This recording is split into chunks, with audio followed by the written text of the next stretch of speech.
In some major news, a federal judge just ordered a major city police department to stop carrying the Sig Sauer P320 pistol. Wow. Hey everybody, welcome back to Guns and Gadgets, your home for Second Amendment news that the mainstream media doesn't want you to know. Took a couple days off, was in New Jersey and New York City, so now I'm back to work. And I've got a big update out of Chicago, and this one is making national headlines. A federal judge has just ordered the Chicago Police Department to stop using the Sig Sauer P320 as a duty weapon. The police union says that the ruling is likely to misfire. I think they intended the pun here. So what exactly happened? Now, why did a judge step in and tell one of the nation's biggest police departments what guns their officers can and can't use? And could this set a nationwide precedent for law enforcement firearms policies? Let's break down what the court said, what the union's warning about, and how this could affect gun owners, officers, and maybe even future Second Amendment battles. Before I dig deeper into it, a quick message from today's sponsor, Patriot Mobile. You have a lot of choices for cell phone service, with new ones popping up all the time. But here's the truth. There's only one that boldly stands in the gap for every American that believes that freedom is worth fighting for, and that's Patriot Mobile. The good news is that you can switch to Patriot Mobile today without sacrificing quality or service. Worried about coverage? Don't be. Patriot Mobile uses all three major US networks. If you have service in this country today, you'll have as good or better coverage with Patriot Mobile. Think switching is a hassle? It's not. You can keep your number, keep your phone, or you can upgrade. Patriot Mobile's 100% US-based team will get you activated in minutes from the comfort of your own home, which is the best part. Stuck in a contract or owe money? Not a problem. Patriot Mobile has a contract buyout program as well. Now, this is how we win, folks, by aligning our spending with our values. Every dollar we spend matters. Go to patriotmobile.com/gunsandgadgets or call 972-PATRIOT. Use promo code GUNSANDGADGETS and get a free month of service. Switch today. That's patriotmobile.com/gunsandgadgets or call 972-PATRIOT today. A big thank you to Patriot Mobile for sponsoring this video. All right, the Sig Sauer P320. It's one of the most popular handguns in the country, used by law enforcement, the military, and civilians. But it's also been at the center of a lot of controversy for a lot of years. Multiple lawsuits and investigations have accused the P320 of firing without the trigger being pulled, often when dropped or bumped. Now, in 2023, the Washington Post and The Trace published a major investigation documenting dozens of unintentional discharges linked to the P320 across this country. Now, inside the Chicago Police Department, roughly 10% of officers had chosen to carry the P320 as their duty sidearm. Earlier this year, CPD's Arsenal Committee, that's Chicago Police Department's Arsenal Committee, which oversees the police department approved firearms, voted unanimously to start phasing the 320 out. They gave officers until July 14th to make the switch to another approved handgun. And by mid-September, about 756 officers had completed that switch, and another 780 had purchased new weapons but hadn't finished the transition. Now that left a small group of officers, about a dozen, who hadn't complied at all, most of them on leave or on suspension. So even before this week's court order, the department was already in the middle of a messy, drawn-out transition away from the P320. Now, fast forward to this week. The U.S. District Court Judge Rebecca Pallmeyer issued a written order directing the Chicago Police Department to stop using the Sig Sauer P320 under certain conditions. In her ruling, she said any officer who already has an alternative firearm must immediately stop carrying the P320 on duty. She also took issue with the city's handling of the phase-out, saying that Chicago's lawyers hadn't clearly answered her questions about how many officers are still carrying the gun. Judge Pallmeyer gave the city 7 days to report back to the court. Specifically, she wants the exact number of officers still using the P320 and a concrete plan for when its use will completely end. Now, to be clear, the judge didn't issue a total ban, but her ruling essentially forces CPD to speed up things and make the transition mandatory for anyone who's still hanging on to the 320. Now, the Fraternal Order of Police Lodge 7, which represents Chicago's officers, it's their union, actually supported removing the P320, but with a warning. They said the judge's decision is likely to misfire. And here's what they mean by that. In a statement, the union said, and I quote, "It is incredibly fortunate that to date no officer or citizen has been injured by an unintentional discharge of a P320. If such an injury were to occur, this will certainly create expensive and unnecessary litigation." In other words, they're saying, yes, the gun might pose a risk, but the way the court is forcing the transition could backfire in a few key ways. First, some officers may be pushed to carry unfamiliar weapons without enough training or confidence in those new systems. Second, there are equipment and logistic problems at play here. Things like compatible holsters, gear adjustments, and qualification schedules, of course. And third, there's a morale issue.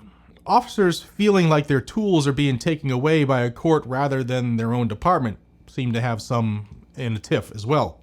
Now, the union's bottom line here is remove unsafe guns, yes, but do it carefully, not through what they see as judicial overreach. So how did the police department respond? Well, so far, Chicago PD hasn't issued a detailed public statement about the ruling, but the court documents do reveal where things stand internally. According to CPD Rangemaster Sergeant Said, 1,540 officers were originally told to switch away from the P320. By September 15th, 756 had completed the switch, 780 were still mid-transition, and 12 hadn't completed, and 12 haven't complied at all because they were on leave or suspension. Now that means hundreds of officers may still be carrying the P320 on active duty, and that's exactly what the judge wants clarified.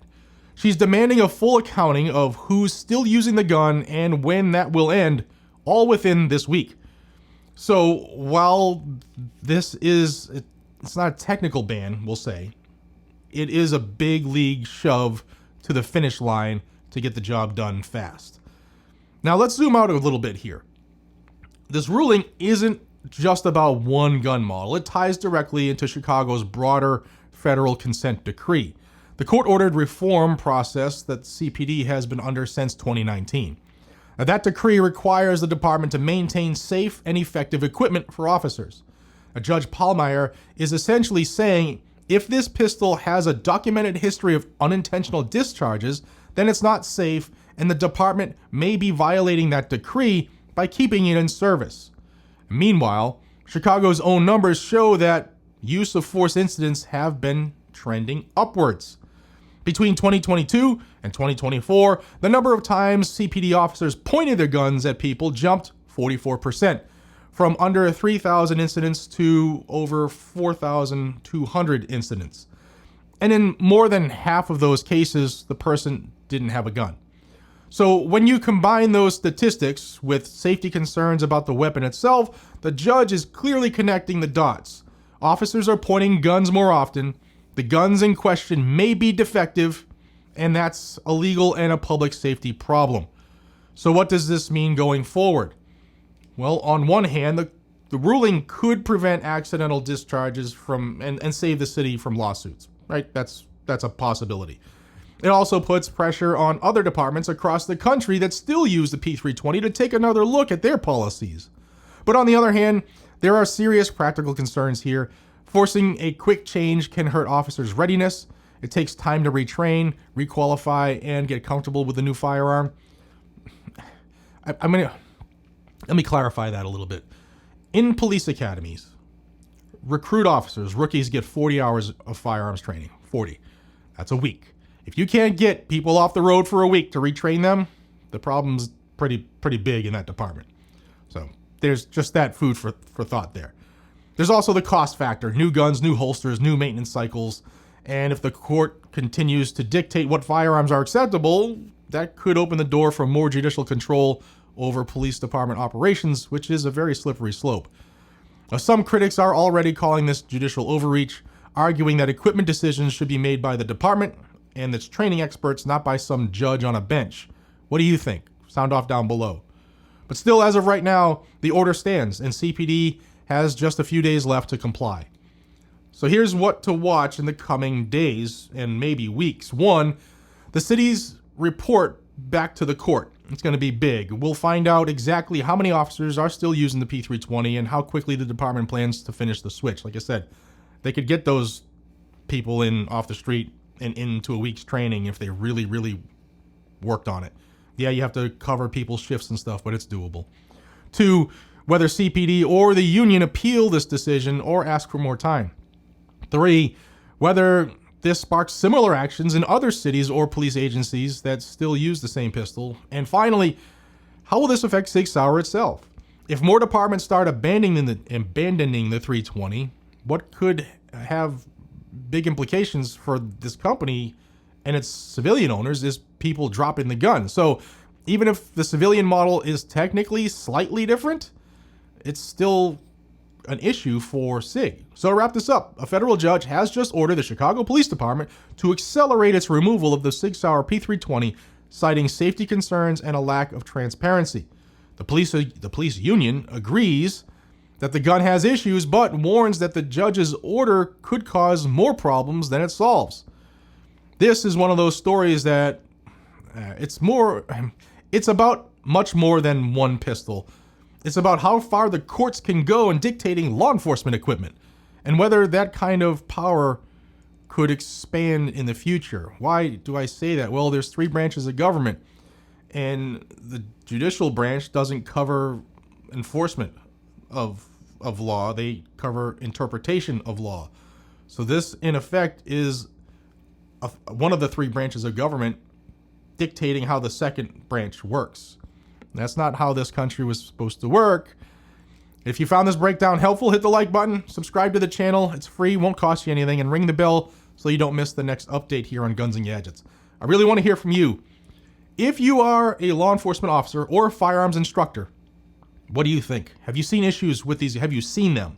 Not have you heard or have you seen me report on them? Have you seen any in your department or on your range? And should a judge have this kind of authority? Or should equipment decisions stay inside the department? Drop your thoughts in the comments down below. I can't wait to read them, especially if some of you have firsthand witnessing of incidents. I'll be watching this one closely, and you can bet there will be a follow-up as soon as that city report comes out. So make sure you're subscribed to the channel. Thank you for watching, and as always, stay tuned, stay free, and stay safe. God bless America. Take care.